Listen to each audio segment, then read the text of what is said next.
नमस्ते स्टूडेंट्स। आइए आज हम फिर चर्चा करते हैं हमारा चैप्टर नंबर जो है 14 और उसमें हम पढ़ रहे थे 3 dimensional geometry.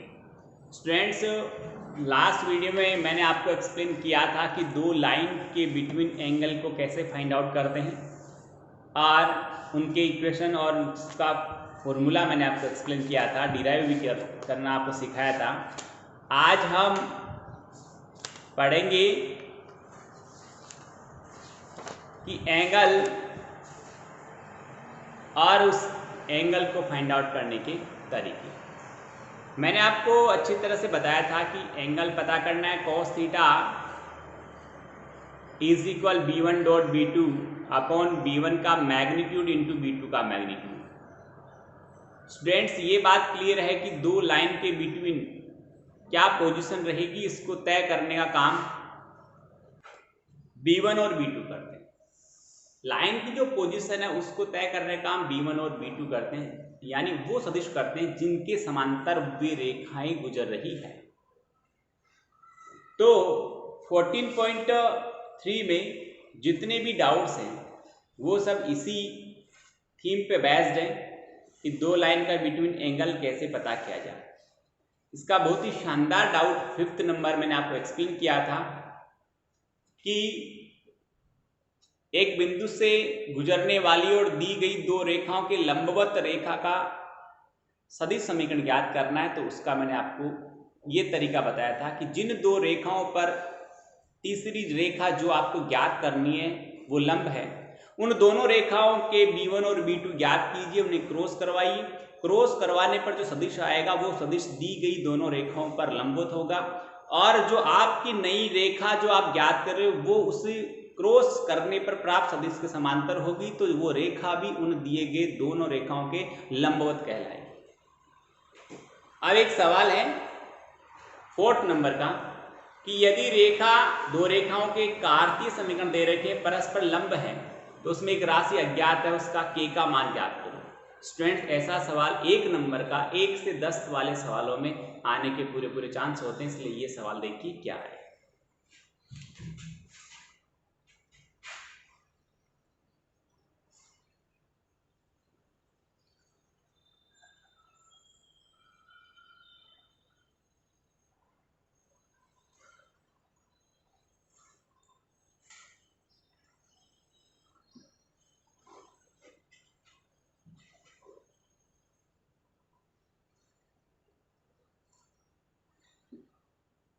Three dimensional geometry,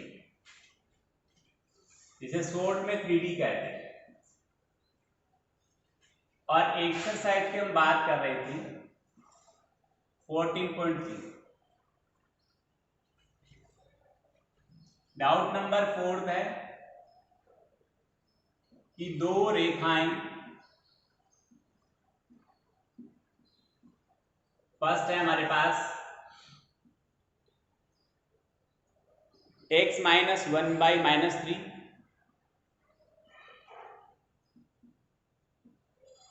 is equal y minus 2 by 2k is equal z minus 3 by 2। और दूसरी जो है x minus 1 by 3k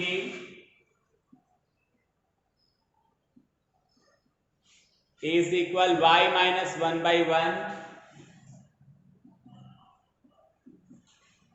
is equal z minus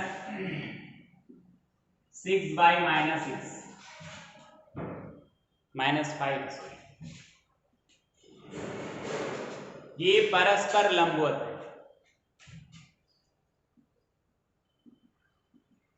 परस्पर लंबवत है। तो क्या होगा, तब a1 a2 plus b1 b2 plus c1 c2 बराबर 0 होगा। a1 b1 c1 a2 b2 c2 क्या है?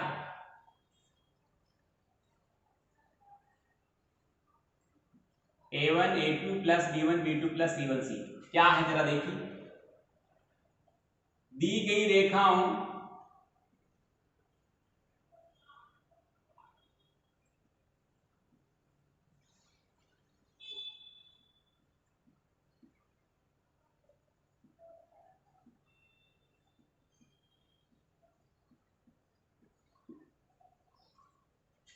दी गई रेखाओं के दिग अनुपात है। फर्स्ट के तो होंगे A1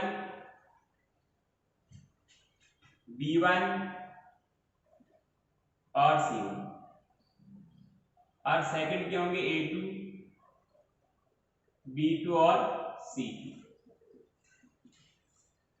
यह है A1 B1 C1 -3 2k 2 3k 1 और -5 ये A2 B2 और C2।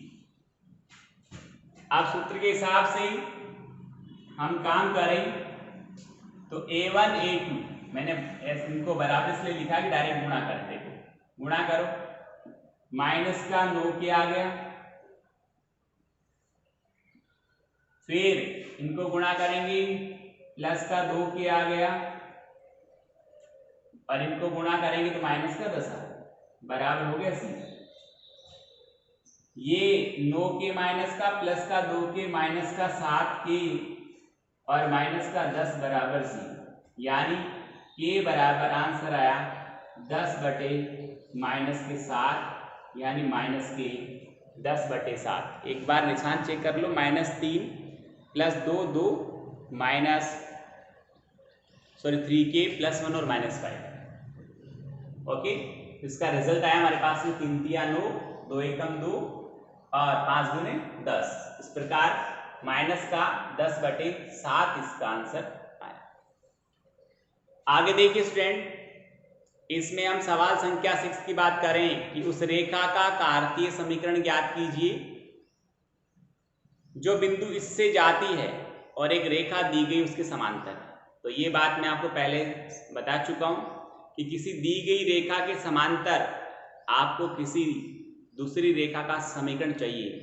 तो दी गई रेखा के कार्तीय समीकरण में सिर्फ x1 y1 और z1 यानी ये जो होते हैं ना ये वैल्यू ये 1 माइनस को छोड़ने के बाद जो पड़ा वो x1 y1 और z1 होता है, इनको चेंज करना है आपको। यहां सवाल संख्या 6 में बिंदु -2 4 और -5 से गुजरने वाली रेखा का समीकरण चाहिए और पहले से जो आपको रेखा दे रखी है यानी जिसके समांतर रेखा गुजरनी है उसका कार्तीय समीकरण कार्टेशियन फॉर्म हमें गिवन है, वो है x + 3 / 5 = y - 4/5 = z + 8/6। इसको मैं थोड़ा फॉर्मेशन बनाता हूं आपको और भी अच्छा लगेगा। y - 4/5 = z -8/6। स्टूडेंट ये माइनस का निशान तो सूत्र में होता है और ये बच गया, ये x1 है, ये 4y1 है और ये z1 है। माइनस के निशान इस रेखा के कार्तीय समीकरण के सूत्र में होते हैं, जो मैंने आपको लिखवाया है सूत्र पहले 2-3 बार लिखा दिया है, इसको देखिए।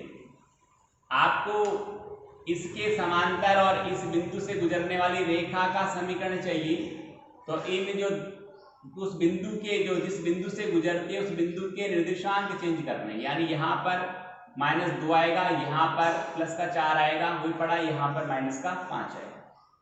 x - -2 बटे 5 और कोई चेंज नहीं करना है, y - 4/5 और z -5 और -6। ये देखो ये रह गया x + 2/5 y - 4/5 और z + 5/6। ये उस नई रेखा का समीकरण जो इस बिंदु से गुजरती है और इस दी गई रेखा के समांतर जाती है। आप देखिए स्टूडेंट्स, आगे बढ़ते हैं। तो हमारे लिए आगे दो रेखाओं का प्रतिच्छेदन, इंटरसेक्शन ऑफ टू लाइंस, बहुत ही शानदार टॉपिक है कि दो रेखाएं प्रतिच्छेद करती है या नहीं करती, या करेगी या नहीं करेगी, और करेगी तो वो प्रतिच्छेद बिंदु क्या है ये हमें ज्ञात करना है। आइए इसके लिए मैं आपको इसका डेरिवेशन एक्सप्लेन करता हूं कि कैसे आप फाइंड आउट करें कि ये दी गई दोनों रेखाएं प्रतिच्छेद करेगी, और करेगी तो वो बिंदु क्या है। मैं सिंपल सी बात करना चाहूंगा, ज्यादा घुमा फिरा के नहीं। दो रेखाएं यहां पर तीन अननोन वैल्यूज में समीकरण होंगे एक्स वाई जेड में। हमने दो अननोन वैल्यूज, दो अननोन वेरिएबल्स एक्स और वाई में क्लास 10th में समीकरण पढ़े थे, उनको विलोपन विधि से हमने हल किया था। एक्स और वाई के यदि मान प्राप्त हुए तो वो प्रतिशत करती है, प्राप्त नहीं हुए तो प्रतिशत नहीं करती। उससे मिलता जुलता ही प्रोसेस यहां करेंगे कि यहां तीन अननोन वेरिएबल है एक्स वाई एंड जेड। आप पहले एक्स और वाई के मान ज्ञात करेंगे। एक्स और वाई का मीनिंग यहां पर हो गया कि दी गई जो रेखा का समीकरण है उसको कार्टेशियन फॉर्म में चेंज करेंगे और वहां पर तीन समीकरण बनेंगे। तीन अज्ञात राशि है तो तीन समीकरण चाहिए, दो अज्ञात राशि है तो दो समीकरण चाहिए। तो तीन समीकरण आपको प्राप्त होंगे, उनमें से दो को हल करेंगे और दो का हल जो प्राप्त होता है उसको तीसरे में उठाकर रखेंगे। यदि वे तीसरे समीकरण को संतुष्ट करते हैं, जो हल आपको पहले और दूसरे को हल करने से, पहले और दूसरे समीकरण को सरल करने से जो उत्तर हल प्राप्त हुए थे, यदि वो उत्तर, वो हल तीसरे समीकरण को संतुष्ट करते हैं, तब तो वे दोनों रेखाएं प्रतिच्छेद करेगी, अन्यथा वे दोनों रेखाएं प्रतिच्छेद नहीं करेगी। ये कॉन्सेप्ट याद रखिए क्या काम करना है। मैं एक एग्जांपल लेता हूं और आपको करके भी बताता हूं। आइए देखते हैं हम। हमारे पास दो रेखाएं हैं और एक सवाल में मैं से उठा लूं, आप चाहो तो एक सवाल आपके कम हो जाए, और पहला सवाल उठा लेता हूं। एग्जाम्पल भी वैसे पहला सवाल उठा लेता हूं मैं, और इसकी प्रॉपर्टी में यदि कुछ आप जानना चाहो तो कुछ खास है नहीं, प्रॉपर्टी में आपको एक्सप्लेन भी कर दूंगा, कोई दिक्कत की बात नहीं इसमें। पहले तो हम जो मैं पहला सवाल ही ले लेता हूं, जो मैंने आपको थीम एक्सप्लेन की है उसका एग्जाम्पल आपको देता हूं। x माइनस 1/2, नेक्स्ट है y minus 2/3, and next is also z minus 3/2। ये तो फर्स्ट लाइन है, चलो यहां लिखते हैं। और सेकंड जो हमारी लाइन है वो है students x minus 4/5, x minus 4/5 is equal z minus y minus 1/2, y minus 1/2, and z अकेला ही पड़ा उसके नीचे, कुछ भी नहीं है। आगे होगी इतनी बात समझ में।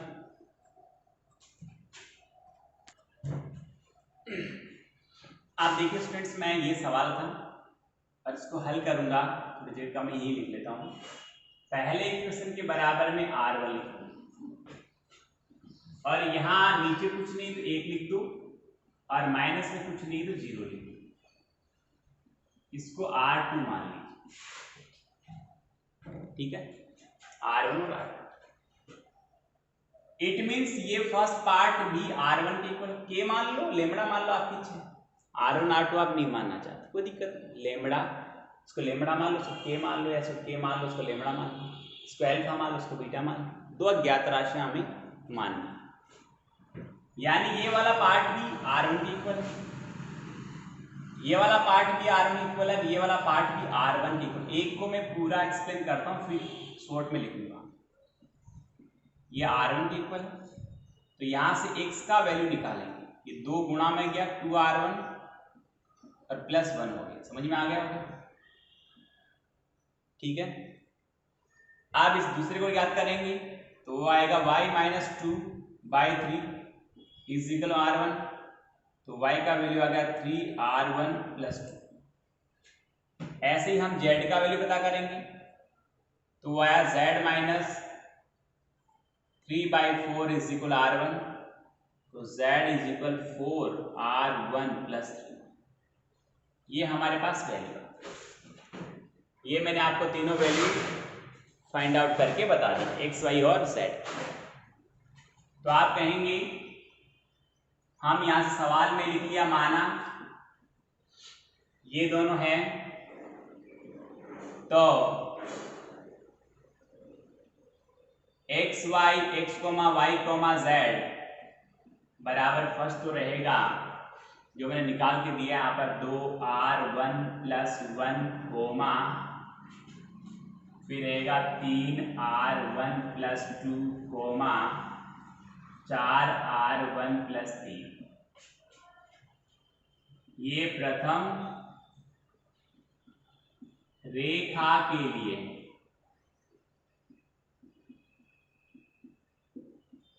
तथा दूसरी के लिए देखेंगे तो सेम वही तरीका 5 गुना में जाएगा, 5R2 प्लस 4, 5R2 प्लस 4, फिर दूसरा हो गया 2R2 प्लस 1, और तीसरा हुआ z बराबर R2, क्योंकि कुछ जुड़ने वाला है नहीं, एक से ही गुणा हो, यानी z बराबर R2 रहा से। ये हैं x और z के मान।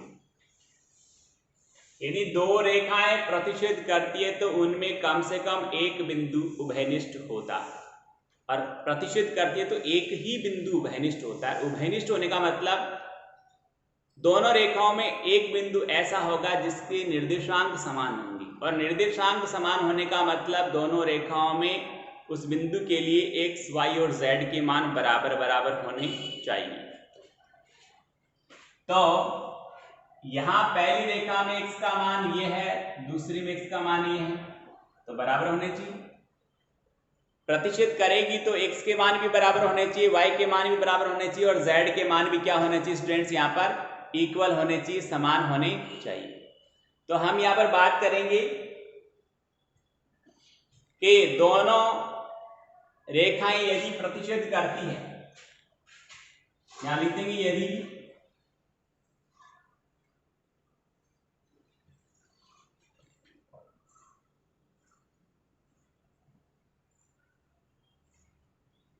या थोड़ा चेंज करता हूं, तो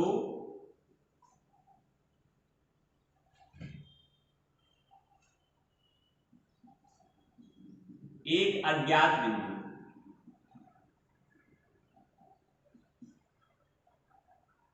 ओके, प्रथम रेखा के लिए और द्वितीय रेखा के लिए है, यदि दोनों रेखाएं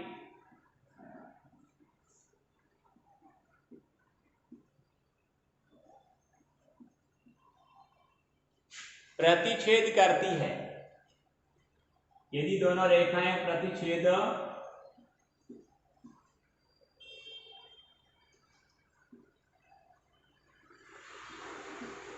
करती है तो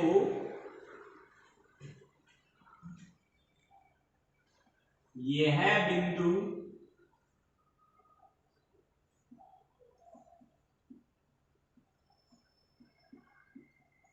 संपाती होना चाहिए। संपाती होने से मेरा तात्पर्य यह है कि हमने दो बिंदु ज्ञात किए, ये और ये प्रथम रेखा पर है, ये द्वितीय रेखा पर है, तो वो दोनों एक ही जगह होने चाहिए, उन दोनों का एक बिंदु कॉमन होना चाहिए। तो हम क्या देखेंगे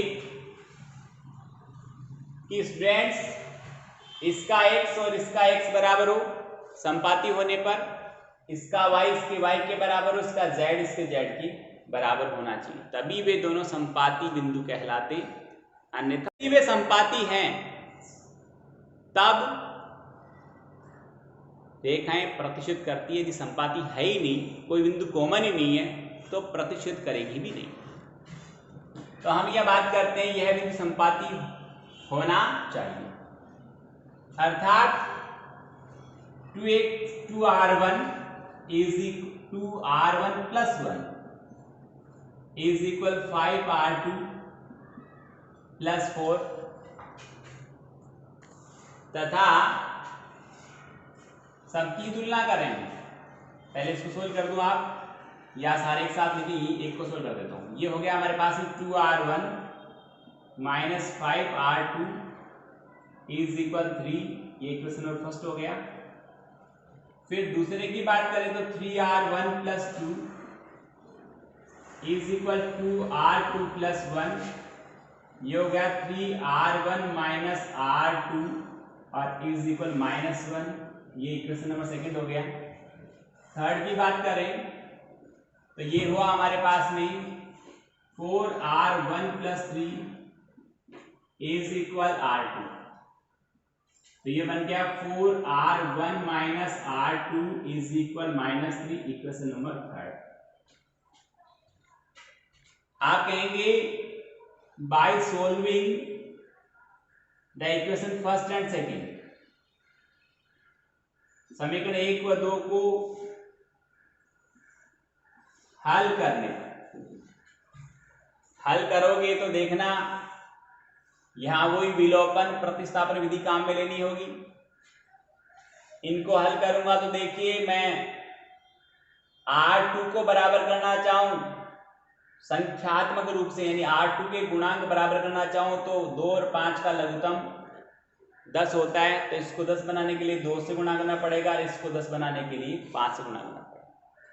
जो हम छोटी क्लास में पढ़ रहे थे 10th क्लास में, उसका मैं बहुत शानदार आपको परफॉर्मेंस और रूप बताता हूं कि एक्चुअल में जो हम कहते साहब इसको 2 से गुणा कर दो, इसको 5 से गुणा कर दो, इसका मीनिंग, इसका रिजल्ट और ऐसा क्यों हुआ था, उसके पीछे रीजन ये था कि जिसको आप जिन गुणांकों को समान करना चाह रहे हो उनका एलसीएम निकाला जाता है, और जो एलसीएम आ रहा उतना बनाने के लिए कितने से गुणा करने की आवश्यकता होगी, उससे गुणा किया जाता है।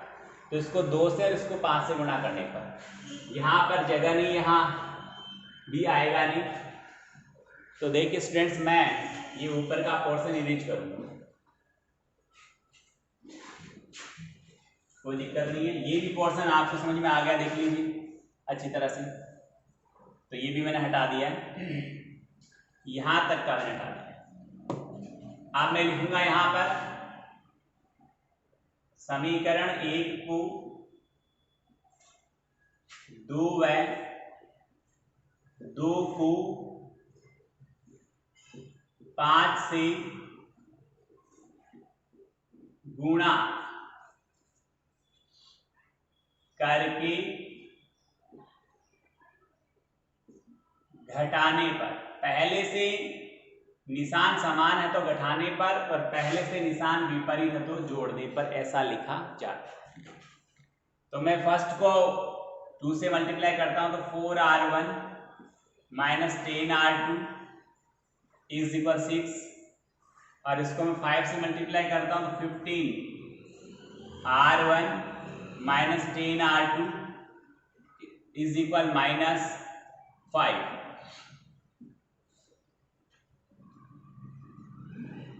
अब मैंने कहा घटाने पर नीचे वाले पदों के निशान बदल जाया करते हैं, ये कट गया, ये हो गए -11r1 और ये इज इक्वल 11 हो गया, r1 का वैल्यू आ गया -1। ओके, r1 का मान समीकरण 1 में रख दें वापस,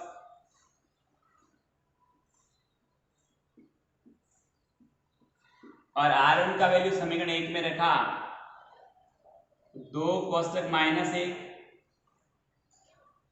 और माइनस के 5r2 बराबर 3, ये हो गया माइनस का 5r2, 3 + 2, r2 का वैल्यू भी आ गया -5। अब R1 और R2 के वैल्यू में उठाकर इक्वेशन नंबर 3 में पुट करूंगा। यदि ये R1 और R2 के वैल्यूज को सेटिस्फाई करते हैं तब तो ये रेखाएं प्रतिशत करेगी, अन्यथा नहीं करेगी। आगे का पोर्शन यहां लिख रहा हूं। R1 व R2 के मान समीकरण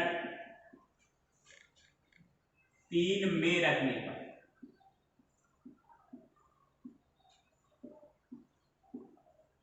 R1 का मान -1 आया, ये और माइनस R2 का वैल्यू -1 आया, इज इक्वल -3 आना चाहिए। तो ये हो गया हमारे पास में वैल्यू देखिए, माइनस का 4 प्लस का 1 रिजल्ट आएगा माइनस का 3, सेटिस्फाई हो गया। रखने पर आगे लिख देना तीसरे समीकरण को संतुष्ट करते हैं, अतः दी गई रेखाएं प्रतिच्छेद करेगी। अभी तक ये तय हुआ है कि प्रतिच्छेद करेगी। आप प्रतिच्छेद किस बिंदु पर करेगी उसके निर्देशांक यदि आपको ज्ञात करने हैं तब क्या करें, यानी वो बिंदु आपको बताना है कि किस बिंदु पर प्रतिच्छेद कर रही है। वो बिंदु यदि ज्ञात करना है तो स्टूडेंट्स आप क्या करेंगे कि आपके पास जो R1 और R2 की वैल्यू आई है -1 और -1, वो उठाकर जो आपने बिंदु माने थे, ये बिंदु था पहली रेखा का और ये दूसरी रेखा का, पर वो दोनों संपाती थे तभी वो प्रतिशत कर रही है। चाहे तो R1 R2 के मान इसमें रख देना, R1 के मान इसमें रखोगे तो भी बिंदु ज्ञात हो जाएगा, R2 के मान इसमें रखोगे तो भी बिंदु ज्ञात होगा। दोनों स्थिति में एक ही बिंदु यानी समान निर्देशांक आपको प्राप्त होंगे। चेक करवाता हूं, इस ऊपर वाले बिंदु में हम R1 का मान -1 रखते हैं, देखते हैं क्या बनता है। यहां पर 2R1 + 1 है, R1 का मान -1 रखा, -2 + 1 रिजल्ट आया -1। यहां R1 का वैल्यू -1 है, -3 + 2 रिजल्ट आया -1। यहां पर -4 + 3 रिजल्ट आया -1। यहां चेक करते हैं, R2 का वैल्यू भी -1 ही था, तो -5 + 4 -1, -2 + 1 -1 और इसका वैल्यू -1। दोनों बिंदु समान है। इस प्रकार आप ज्ञात कर सकते हैं कि दी गई रेखाएं प्रतिच्छेद करती है या नहीं करती, और प्रतिच्छेद करती है तो वह प्रतिच्छेद बिंदु क्या होगा। ये आज का टॉपिक था। स्टूडेंट्स, उम्मीद करता हूँ आपको अच्छा लगा होगा, समझ में आया होगा। अच्छा लगा है, समझ में आया, हल करिए, उदाहरण देखिए, सवाल निकालिए और फिर कॉपी में काम करिए। बहुत बहुत धन्यवाद। Thank you.